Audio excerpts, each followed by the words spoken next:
If we look over here, one of the best features that we have is, back in the United States, we have a plethora of new regulations. So with this product, you're able to test the actuation of the valve in situ or in place by manipulating this key here and pulling this up and down to actuate the flapper, showing that it shuts off at the proper dimension and set height within the tank. Of course, here we're looking at some of the vapor tight caps, fills, and adapters, whether they're 3 or 4 inch. Of course, a low profile or your standard vapor recovery commitment. These are called shear valves, again, with an engineered shear groove here, just in the event of a catastrophic break or something where a dispenser is notched.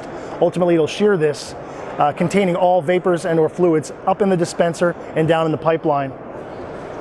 Here is our best-in-class 10 plus valve. This 10 plus valve is a double poppeted shear valve, and it contains a elastomeric bladder around this shear groove. So in the event of what we consider to be a nuisance break, ultimately this bladder will fill up with fuel, shutting it off long term. These are triggered by fire and or impact, and they'll contain safety aspects for all your fueling needs.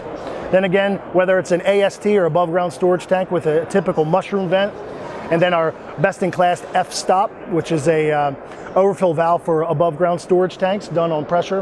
And then of course your 523 class and 623 class for your PV vents for your pressure management on your tank tops.